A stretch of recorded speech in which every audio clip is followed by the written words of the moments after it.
myself RP Yadav. Idea online banking क्लासमा तपाईँहरूलाई स्वागत छ।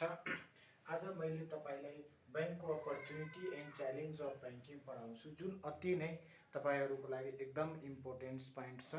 किनभने यसको उपयोग हेर्नुहोस् त, एनआरबी, एनबिएल, आरबिबी, एनएडिबिएल ब्याङ्कमा सोधिरहने आइराखेको क्वेसन हो।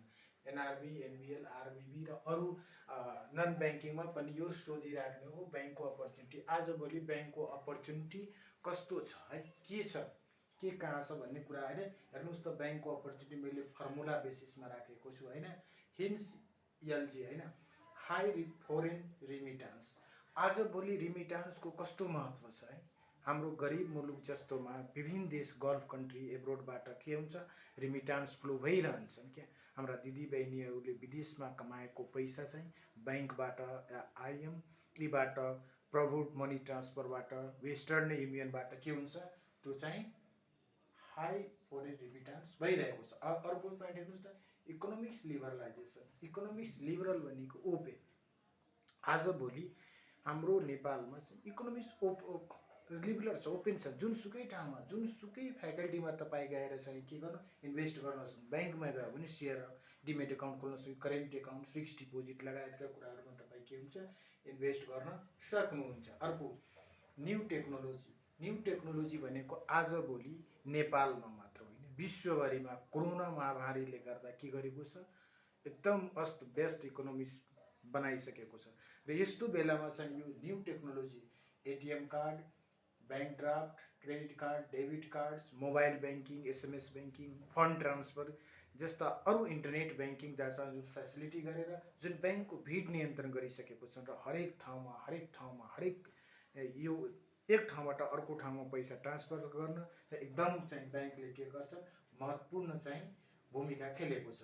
अर्को कन्सेप्ट अफ युनिभर्सल ब्याङ्किङ होइन। युनिभर्सल ब्याङ्किङ भनेको विश्वमा चाहिँ ब्याङ्किङको कारोबार भइरहेछ। ब्याङ्कको कुनै यस्तो देश छैन जहाँ ब्याङ्क छैन। एक कन्ट्रीले अर्को कन्ट्रीमा के हुन्छ, फन्ड ट्रान्सफर गर्ने, LC, letter of credit, bank guarantee बिजनेसम्यानहरूको लागि चाहिँ त्यो अति नै महत्त्वपूर्ण पोइन्ट भएकोले यो चाहिँ कन्सेप्ट अफ, यसको एकदम आवश्यक पोइन्ट छ। अपर्च्युनिटी हुन्छ यसमा universal banking. Change, test and demands. अर्को हेर्नुहोस् त, आजभोलि कस्टमरहरूले आफ्नो फेभरेबल अनुसार आफूले चाहेको एकाउन्ट नम्बर, मोबाइल नम्बरलाई एकाउन्ट नम्बरमा चेन्ज गरिदिनुहोस् भनेर उसको कस्टमरको डिमान्ड अनुसार ब्याङ्कले के गर्छ, उहाँलाई सर्भिस दिइरहेको हुन्छ। लो अपरेटिङ कस्ट। लो अपरेटिङ कस्ट ब्याङ्कमा तपाईँहरूले अहिले पहिला चाहिँ सुरुमा बढी कस्ट लाग्थ्यो, अहिले चाहिँ त्यो कस्टलाई के गर्छ, मिनिमाइज गरेको छ। एकदम मिनिमम कस्टमा तपाईँ डिफ्रेन्ट सर्भिसहरू दिइरहेको छ, लोन प्रोभाइड गर्छ। ब्याङ्कको अपरेटिङ कस्टहरू पनि घटाएको छ टेक्नोलोजीमा। Good corporate governance. ब्याङ्कमा चाहिँ गुड कर्पोरेट गभर्नेन्स, एकदम राम्रो डिसिप्लिन छ, एकाउन्टेबिलिटी हुन्छ, रेस्पोन्सिबिलिटी हुन्छ र चाहिँ सेयर होल्डरलाई मेक्सिमम प्रफिट्स दिने गरी जुन ब्याङ्कले कारोबारहरू गरिरहेको हुन्छ। हेर्नुहोस् त, यो चाहिँ एकदम इजी तरिका, हेन्स एलजी चाहिँ गरेर तपाईँ यति अपर्च्युनिटी चाहिँ एकदम। अर्को तपाईँ हेर्नुहोस् क्या, च्यालेन्जेस। अहिले नेपालमा ब्याङ्कको च्यालेन्जेसहरू के छ, के च्यालेन्ज छ, मेन ब्याङ्कले के च्यालेन्जहरू भोगिरहेका छन्, के प्रब्लमहरू छ। हेर्नुहोस् त, पहिला हिट जिपिसिएल होइन, हाई ट्रान्जेक्सन कस्ट। ब्याङ्कले एकदम हाई ट्रान्जेक्सन कस्ट लिइरहेको हुन्छ, त्यो चाहिँ एकदम मेन तपाईँको च्यालेन्जेस हो क्या। ब्याङ्कमा हाई ट्रान्जेक्सन कस्टहरू लिन्छ, सानो काम गरेर पनि ठुलो एमाउन्ट, ठुलो फीहरू के हुन्छ, लिइरहेको हुन्छ। अर्को हेर्नुहोस् त, आइटी रिभ्यालुएसन। आइटी रिभ्यालुएसन भने one of the most challenges of the banking sectors.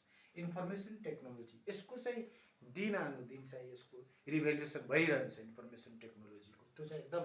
अर्को हेर्नुहोस् त, टेक्नोलोजी अपग्रेड्स। नयाँ सफ्टवेयर ब्याङ्कले के गर्छ, एडप्ट गरेको छ। दुनियाँको ब्याङ्कहरूले, हाम्रो ब्याङ्कहरूले जुन पुरानो कस्टमरहरूलाई एकदम सजिलो हुँदैन के त्यो बुझ्नको लागि, नयाँ अपडेट गर्नको लागि त्यो एकदम गाह्रो हुन्छ, त्यो पनि एउटा च्यालेन्जेस हो। अर्को ग्लोबल ब्याङ्किङ। ग्लोबल ब्याङ्किङ विश्वभरिको ब्याङ्कहरूलाई यो ब्याङ्क अर्को ब्याङ्कसँग के हुन्छ, लिङ्क हुन्छ। इन्टरनेसनल मोनेटरी फन्ड जुन हुन्छ हाम्रो ब्याङ्कको, सबै ब्याङ्कको बादशाह हुन्छ है, सबै देशमा उसको चाहिँ नेटवर्क हुन्छ, उसले फन्ड ट्रान्सफर गर्छ कि अरू डिफ्रेन्ट कामहरू गर्छ, त्यो चाहिँ एकदम च्यालेन्जेस हो ब्याङ्कको। अर्को प्राइभेसी एन्ड सेफ्टी। प्राइभेसी भनेको ब्याङ्कमा काम गर्ने स्टाफ चाहे सिओ चाहे म्यानेजर चाहे बोर्ड अफ डाइरेक्टरलाई प्राइभेसी मेन्टेन गर्न एकदम गाह्रो हुन्छ, किनभने कतिपय कुराहरू चाहिँ एकदम सिक्रेट हुन्छ। सेफ्टी है, सेफ्टीको लागि ब्याङ्कलाई लिक्विडिटी मेन्टेन गर्नु, प्रफिट मेन्टेन गर्नु होइन, रिस्क डाइभर्सिफिकेसन गर्नु, यो चाहिँ एकदम च्यालेन्जेस हुन्छ। अर्को हाई कम्पिटिसन। हेर्नुहोस् त ब्याङ्कमा एकदम हाई कम्पिटिसन हुन्छ। ए क्याटेगोरीमा 27 ब्याङ्क छ है, 27 हेर्नु। सबै ब्याङ्कको एउटै टार्गेट हुन्छ, प्रफिट मेकिङ। ब्याङ्क भनेको प्रफिट मेकिङ हो, प्रफिट भएन भने के हुन्छ र त्यसको लागि उसले ए क्याटेगोरीको ब्याङ्क जति पनि ब्याङ्कहरू छ सबै प्रफिट कमाउन चाहन्छ। त्यस कारणले बढी कम्पिटिसन भयो भने बढी प्रफिट पनि हुन्छ भन्ने यो एउटा के छ, च्यालेन्जेस छ। हाई कम्पिटिसन छ, फाइनान्सियल इन्क्लुजन छ, हाई कस्ट अफ फन्ड। अर्को च्यालेन्जेस के छ हाम्रो, high cost of funds. Cost चाहिँ के छ, फन्डहरूको धेरै हाई कस्ट हुन्छ। बाजेभोलि ब्याङ्कहरूले नचाहिने कुराहरू के हुन्छ, कस्टहरू बढाइरहेको हुन्छ। अर्को तपाईँ हेर्नुहोस् त एउटा पोइन्ट चाहिँ साइबर क्राइम है। साइबर क्राइम सुनिराख्नु भएको होला। अहिले ब्याङ्कको सबभन्दा ठुलो च्यालेन्जेस के हो, साइबर क्राइम। यसलाई चाहिँ कसरी मिनिमाइज गर्ने, राम्रो राम्रो सफ्टहरू राखेर चाहिँ साइबर क्राइम भनेको अलिकति बुझौँ कि साइबर क्राइम भनेको हाम्रो पिन नम्बर थाहा हुँदैन, ब्याङ्कको एटिएमबाटै नि करोडौँ रुपियाँ ब्याङ्कको इन्टरनेट मोबाइल ब्याङ्किङ इन्टरनेट ब्याङ्किङबाट फन्ड ट्रान्सफर गरिरहेको हुन्छ, हामीहरूलाई थाहा हुँदैन। हाम्रो पैसा कति बेला चाहिँ गयो त्यो थाहा हुँदैन। त्यो चाहिँ ब्याङ्कको लागि के हो, एकदम चाहिँ गाह्रो विषय हो। यो चाहिँ एकदम च्यालेन्जेस हो ब्याङ्कको लागि। हाम्रो देशमा मात्र होइन, विश्वभरिमा चाहिँ यो साइबर क्राइम भइरहन्छन्। एटिएमबाट पैसा चोर्ने काम, त्यही डाइरेक्ट इन्टरनेटबाट पैसा चोर्ने काम। त्यस कारणले यो चाहिँ one of the most challenges of the banking sectors. तपाईँहरूलाई यो अपर्च्युनिटिज र च्यालेन्जेसको बारेमा जुन फर्मुला बेसिसमा मैले भने अति नै जुन ब्याङ्कमा 10 मार्कमा सोधिरहन्छ, 10 मार्कमा सोधिरहन्छन्। यति भन्दै आफ्नो कुरा यही टुङ्ग्याउँछु। लाइक्स, सेयर र कमेन्ट्स गर्न नभुल्नुहोला। हस्त, धन्यवाद।